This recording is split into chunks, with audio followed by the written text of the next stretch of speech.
With skin cancer on the rise in younger people, Skin Cancer Awareness Month is the perfect time to come and get a skin check. I am here at VitalSkin Dermatology with physician assistant Sarah Kincaid. Sarah, thank you for being with us. Thank you. Okay, so May, Skin Cancer Awareness Month. Skin cancer, one of the leading cancers in the world. So let's talk a little bit about some of those risk factors and signs that we need to be on the lookout for. Sure.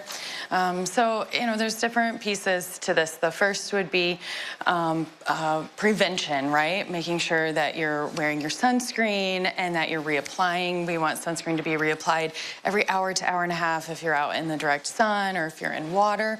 And wearing protective clothing, a big hat, shirts that provide the SPF is good for prevention. As far as what to watch for, you're at higher risk if you have lots of moles and they're different sizes and different shapes and different colors. Those definitely need to be checked out. You're also at higher risk if you've had a lot of sun exposure in the past or you've had sunburns, if you've used tanning beds, or if you have a family history of skin cancer. Those are all risk factors and things, that you should really come in and have an exam done. Well, yeah, because everybody loves having that sun-kissed glow, and they feel better, and they feel like they look better. Yeah. Let's talk specifically about sunburns, because you mentioned that sunburns can lead to skin cancer down the road. I thought I'd heard somewhere that every time you get a sunburn, that's like one step closer to getting skin cancer. So are we talking about just like a little red, or are we talking blisters? What kind of, how bad? Yeah, of course the blistering sunburns are the worst, right? And even just a few blistering sunburns definitely increase your risk of skin cancer. Same thing for tanning beds. Even one time in the tanning bed significantly increases your risk. So let's say somebody enjoyed a good tanning session decades ago. Is that still, now you're still at risk, or is that like, oh no, you've passed the point? No, you're still at risk. And I always tell my patients, I'm not judging because I have a sun exposure history too.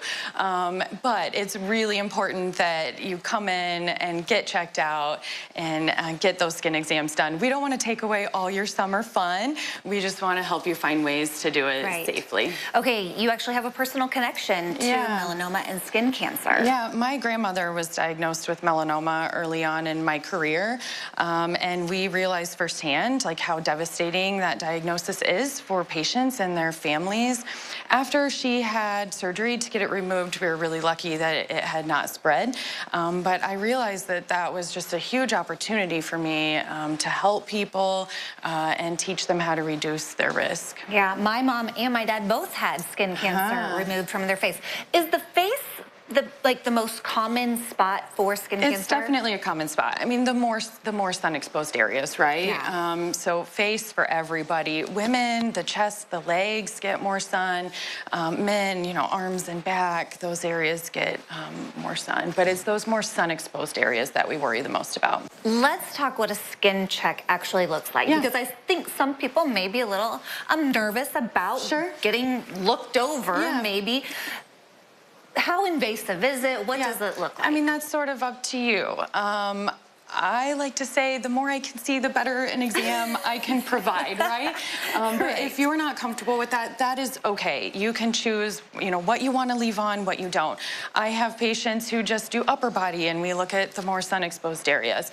But if you're comfortable taking everything off, then, we make sure that we can check those areas that you can't really see. But we get you in a gown. I start from the top and work my way down. So I'll look at your scalp first. The scalp is an area that you can't see. And so I always start with a thorough exam of the scalp, and then we work our way from there. Well, yeah, prevention, you mentioned, key. Now's the perfect time during Skin Cancer Awareness Month to come and get that skin check, because you're actually partnering with Feeding Our Kids, so there's a great opportunity to get that free skincare check. Yeah, so this month, if you come in and donate some food, then we will do a skin check for you and check spots for you. So if you've had that spot that you've been thinking about or you're a little worried about, just come get it checked out. If there's something that's going on, we'll get it taken care of and take good care of you. And if it's okay, then we can provide that reassurance, because there's no need to worry about something if it's all okay. So we're happy to take a look and help you out. Okay, well, we appreciate you being with us here. Great tips. And if you have any concerning spots, maybe you want to get them checked out, May is the perfect opportunity to come and do that. And we will have all the information on how you can learn more about VitalSkin Dermatology, all of their services in multiple locations over at our website, ciliving.tv. And we do appreciate VitalSkin Dermatology for sponsoring our segment today.